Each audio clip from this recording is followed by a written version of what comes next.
Alberto Garzón, autodenominado comunista y exministro de Consumo del Gobierno de España, ha estado a punto de fichar por uno de los principales lobbies privados de este país, pero finalmente ha tenido que renunciar a ello por las presiones de su propio espacio político.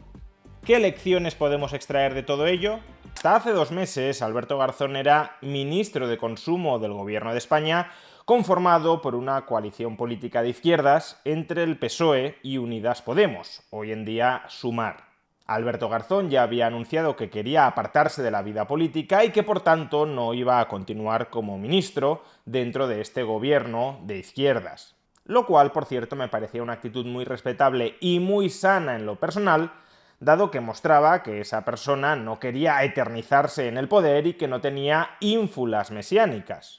Uno podrá tener ideas muy distintas a las de Alberto Garzón, porque no olvidemos que fue coordinador general de Izquierda Unida y que él mismo publicó un libro titulado ¿Por qué soy comunista?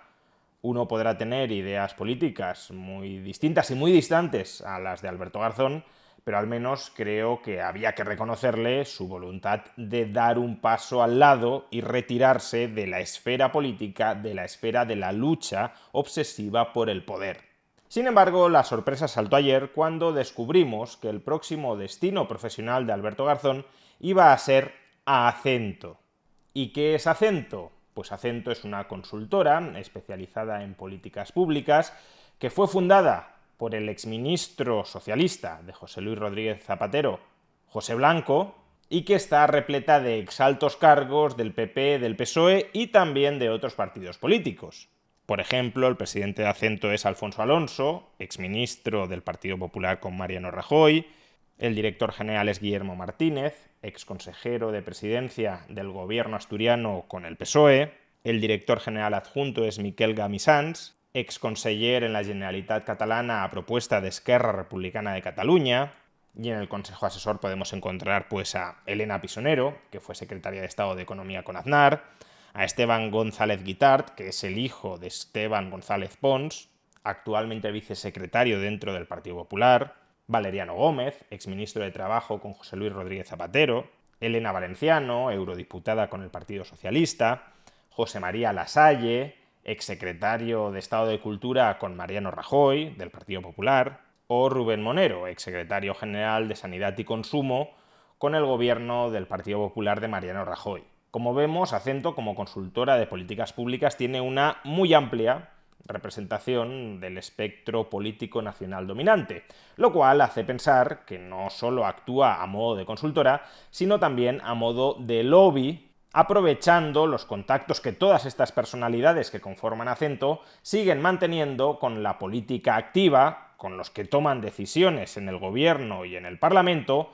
dentro de PSOE y de Partido Popular. Con lo cual, si una de las ventajas competitivas de esta consultora es que tiene una directa interlocución con los actores políticos principales de este país, tenía pleno sentido que ahora que ha surgido un tercer actor político en el Parlamento, que no es ni mucho menos tan grande como PSOE o como PP, pero que sí tiene su influencia, sí tiene su capacidad negociadora, como es Sumar, pues tiene pleno sentido que esta consultora barra lobby quisiera incorporar a un representante del mundo de Sumar a su plantilla para que pudieran surgir sinergias en el desarrollo de su actividad.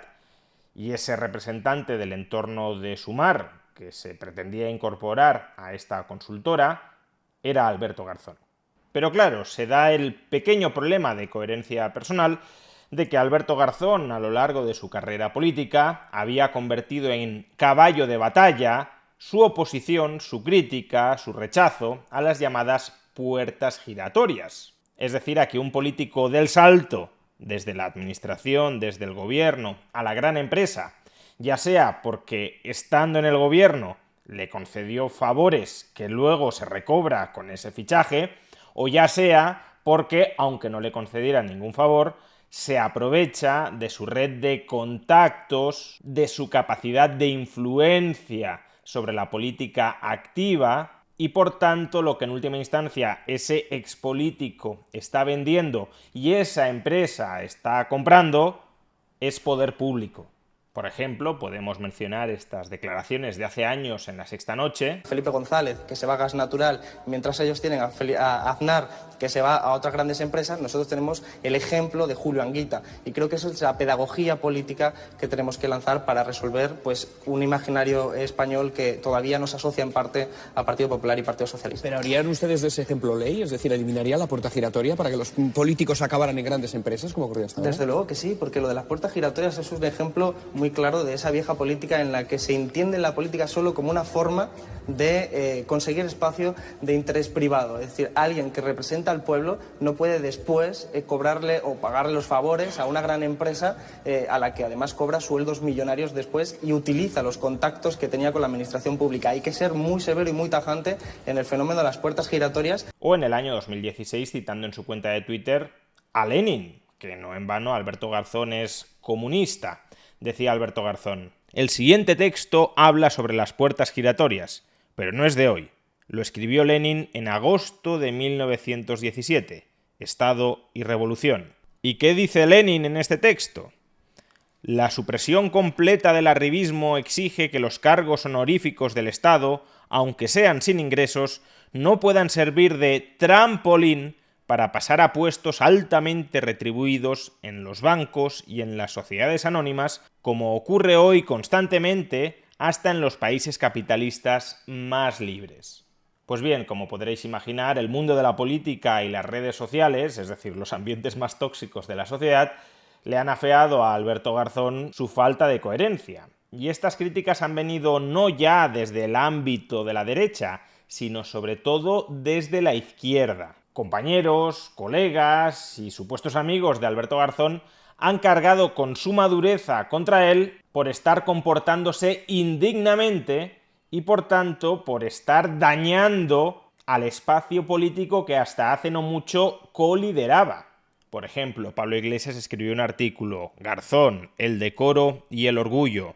Entiendo que hay que ganarse la vida y más cuando se tienen hijos, y sé que no es nada fácil hacerlo si has ocupado cargos políticos. Eres de izquierdas y no eres funcionario, pero creo que los que hemos representado a partidos de izquierdas tenemos obligaciones de decoro. Willy Toledo. Alberto Garzón ficha por el lobby privado de Pepe Blanco y Alfonso Alonso. El comunista Garzón compartirá despacho con José María Lasalle, Elena Valenciano, Valeriano Gómez o Elena Pisonero. No trabajó como ministro porque trabajaba para esto. Rubén Sánchez, de Facua. Ya son dos los exministros que tuvieron en sus manos las políticas de protección de los consumidores trabajando en una consultora que ayuda a grandes corporaciones a influir en las decisiones de los gobiernos. Tras Alfonso Alonso, ahora Alberto Garzón. Cero sorpresas. Pablo Echenique. Alberto Garzón ficha por la consultora Acento de los exministros Pepe Blanco y Alfonso Alonso. Y yo solamente voy a decir que estoy muy orgulloso de ser de Podemos. Gerardo TC. Cuando uno hace política desde el compromiso, ese compromiso genera unos afectos que tienes que seguir cuidando aunque ya no estés en política. Hay 1000 sitios a los que puedes ir teniendo talento y una consultoría de estas características no es uno de ellos. Y por último, Antonio Maestre. No es defendible desde ningún punto de vista que Alberto Garzón firme por un lobby que defiende los intereses de las energéticas y Marruecos en la Unión Europea. Desde ningún punto de vista.